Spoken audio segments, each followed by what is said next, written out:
మీరు విజయవాడలో పుట్టారు, అక్కడి నుంచి నంది అవార్డు వరకు. I think it's a long journey. What you say about how do you feel coming to this stage of life? ఎలా అనిపిస్తుంది? First and foremost when I start my career ఇందులో start చేసినప్పుడు అసలు ఎంతవరకు వెళ్తానో కూడా ఐడియా లేదు నాకు. అసలు నేను సినిమాలో I was not particularly interested also at that point of time start అయినప్పుడు. సో అది దాని ముందు ఏం చేశానంటే డాడీ ఇంజనీర్ జాయిన్ చేయించారు, అది చేయలేదు నేను. సో మెనీ అంటే దాని తర్వాత ఇంకోటి ఏదో అని ఐసీడబ్ల్యూ అని అవన్నీ అన్నీ కూడా మానేశాను నేను. సరే ఇంకా ఎక్కడో సమ్వేర్ ఇక్కడ లాంగ్ టర్మ్ కోచింగ్ తీసుకునేటప్పుడు ఇక్కడ హైదరాబాద్లో రోడ్ నెంబర్ 17 ఇక్కడ జూబ్లీస్లో ఉండేది కాలేజ్ నాది. చుట్టుపక్కల బాగా షూటింగ్స్ జరుగుతూ ఉండే. సో ఎక్కడో somewhere I got attracted for the attention the actors are getting, అంటే ఆ గొడుగు పట్టుకోవడం. సో అంటే at that point of time ఉంటుంది కదా when you are in like you know somewhere around 16-17. I thought బాగా ట్రీట్ చేస్తున్నారు కదా, వెళ్ళి ఏదో బాగుంది, బాగా సినిమాలు చూసేవాడిని. So suddenly got interest. దానికి తోడు దాని తర్వాత ఇంజనీరింగ్ మానేయటంతో యాక్టర్ అవుతానని చెప్పాను మా ఫాదర్కి. సో అఫ్కోర్స్ ఒప్పుకోరు, యాక్టర్ అవుతానంటే ఎవరు ఒప్పుకుంటారు?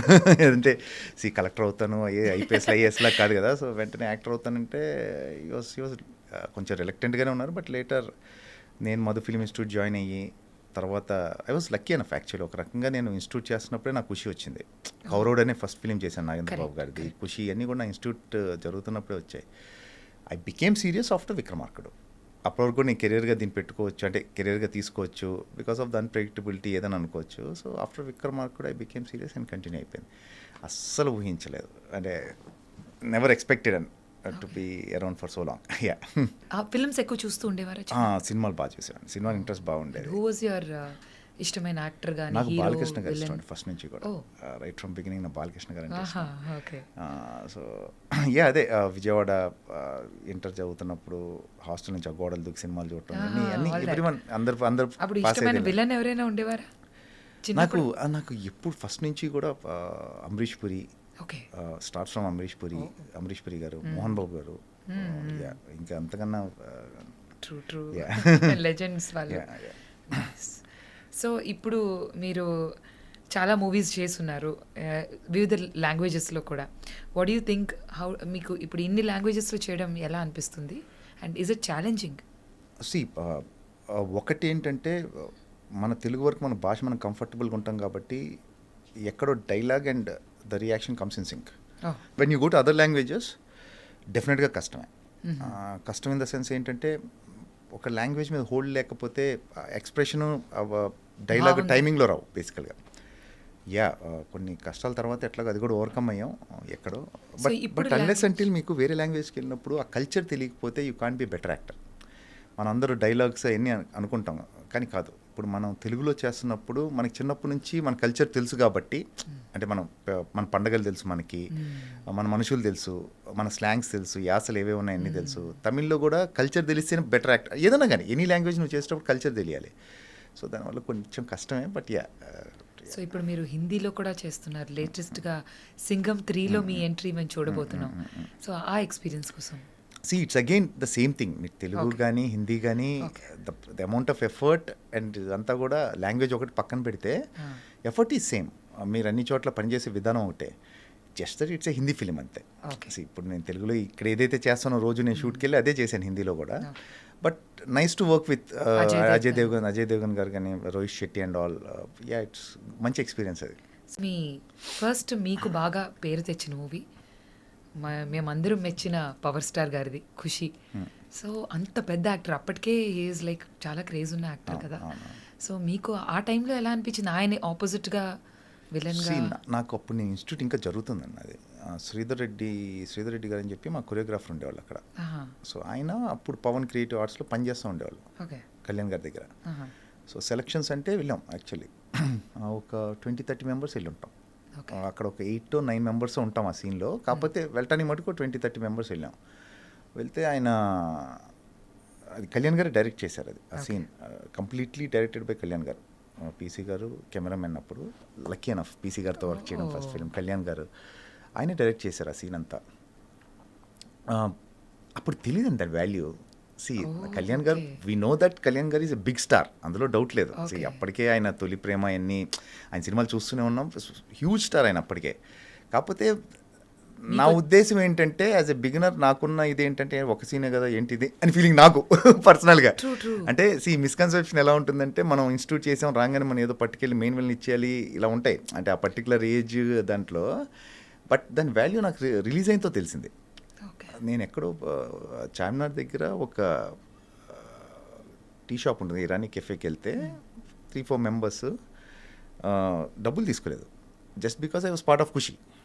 అది హైదరాబాద్ బేస్డ్ సీన్ బాగా అంటే కండాలా కాయకూరే గండిపేట్ జాయింగే. సో వెరీ టిపికల్ హైదరాబాద్ దాంట్లో ఉంటుంది, స్లాంగ్లో ఉంటుంది అది. సో ఐ ఫెల్ట్ అంటే అంటే ఒక బిజినెస్ చేసే వ్యక్తి డబ్బులు తీసుకోవట్లేదంటే imagine how big star Kalyan garu is. అతను రోజు చేసుకునే వ్యాపారం అది యాక్చువల్లీ. మనీ కూడా తీసుకోలేదు just because I'm part of Kushi. Imagine చేయండి అసలు హౌ బిగ్ ఇట్ ఈస్. నాకంటే దట్స్ వెన్ ఐ రియలైజ్డ్ ఏంటి అంటే రికగ్నిషన్ ఏంటి, ఫస్ట్ టైం గుర్తుపడుతున్నారు. డబ్బులు వదులుకోవడం అనేది చాలా పెద్ద విషయం. మీకు అర్థమైందా? ఏదో మీ సినిమాలు బాగా చేస్తారు లేకపోతే మీరు బాగున్నారు ఆ సినిమాలో అంతవరకు ఓకే.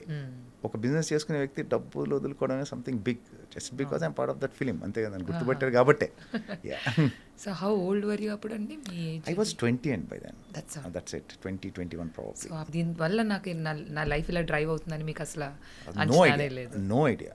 అంటే మీకు ఇక్కడ విచిత్రంగా ఏంటంటే ఇప్పుడు మనం జాబ్ ఏదైనా ఉందనుకోండి, ఒక గ్రాడ్యుయేషన్ చేస్తేనో పలాంది చదివితేనో లేకపోతే ఒక కోర్స్ చేస్తేనో దానికి ఫర్దర్గా మనకి ఏవో రిజల్ట్స్ ఉంటాయి లేకపోతే ఇన్ని జాబ్ ఆపర్చునిటీస్ ఉంటాయి. ఇక్కడ ఏముంటుంది, ఇక్కడ ఏముండదు కదా. Unless until you don't discover your self. అసలు నీకు టాలెంట్ ఉందా లేదా అని కనుక్కోవాలి ఫస్ట్, నీకు నువ్వు కనుక్కోవాలి. మిగతా సంగతి తర్వాత, మిగతా వేరే వాళ్ళు చూస్తున్నారా లేదా తర్వాత సంగతి. ఎందుకంటే ఎవ్రీవన్ హ్యాస్ దేర్ పనులు ఉంటే ఫస్ట్ నీకు తెలియాలి అసలు నీకు టాలెంట్ ఉందా, నీకు పొటెన్షియల్ ఉందా, నువ్వు రియలైజ్ అవ్వాలి. వన్స్ యూ రియలైజ్ దట్ దాని తర్వాత ఏమవుతుందంటే ఆపర్చునిటీ రావాలి. సరే ఆపర్చునిటీ వచ్చింది అనుకుంటే చేసేసాం మనం, అది డైరెక్టర్ నచ్చాలి, అది ఎడిటింగ్లో ఉండాలి.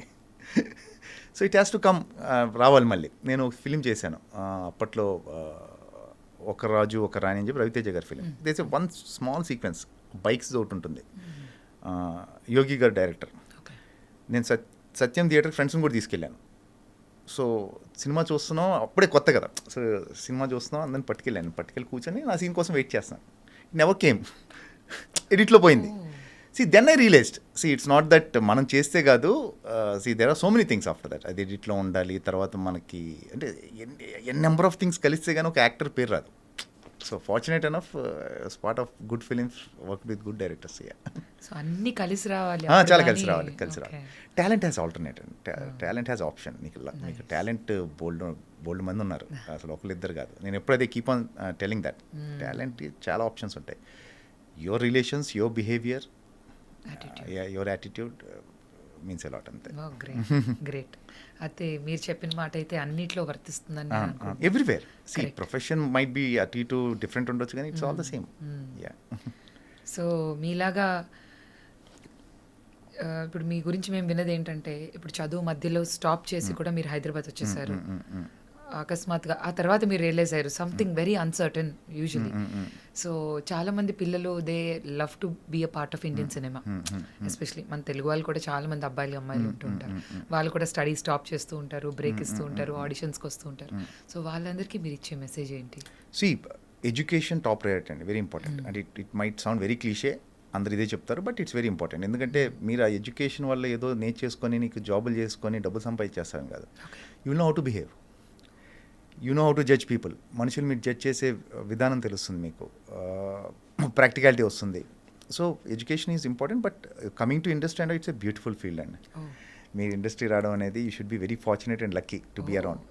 నేను పర్సనల్గా నమ్మే విషయం. ఎందుకంటే మీరు ఏ ప్రొఫెషన్ చేసినా ఏం చేసినా ప్రాబబ్లీ మీ ఆఫీస్ వరకు తెలుస్తారే మీరు. So this is profession which deals with fame. మనిషి అంటే జనాన్ని మిమ్మల్ని గుర్తుపడతారు పీపుల్. మీకు అంతకనే ఏం కావాలండి, మీకు వాట్ ఎల్స్ యూ వాంట్.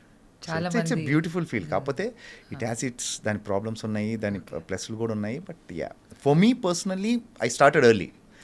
నాకు అది హెల్ప్ అయింది. వెన్ ఖుషి ఇన్స్టిట్యూట్ చేసినప్పుడు I was 20, Kushi was when I was 20 years old. So I got time. నాకు ఒక 5-6 ఏళ్ళు అసలు ఇది అర్థం చేసుకోవడానికి ఇండస్ట్రీ ఏంటంటే నాకు టైం దొరికింది. సో బై 26-27 నా విక్రమార్కుడు వచ్చింది. So it took me 6-7 solid years to get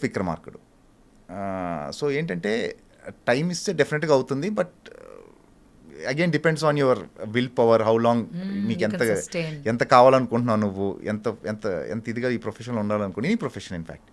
so దాని మీద డిపెండ్ So, అయ్యి పట్టుదలగా be around, you you should be tried there. for 6 to 7 years. 6 to 7 years నా విక్రమార్కుడు వచ్చింది. సో నేను ఖాళీగా ఎప్పుడు లేను, అదే చెప్తున్నాను. I was lucky. ఖాళీగా లేరు. నేను అంటే మామూలుగా ఆ కష్టాలు ఈ కష్టాలు ఏం లేదండి. Okay. I want be very honest and open. నాకు ఖుషి అయిపోయింది, ఖుషి అవ్వగానే ఒక్కడు వర్షం, వరుసగా నాకు సినిమాలు ఏదోటి అంటే వస్తూనే నా రోల్స్ ఉన్నాయి. పెద్దగా చిన్న పక్కన పెట్టేస్తే నేను వర్క్ చేస్తూనే ఉన్నాను కంటిన్యూస్గా. ఓకే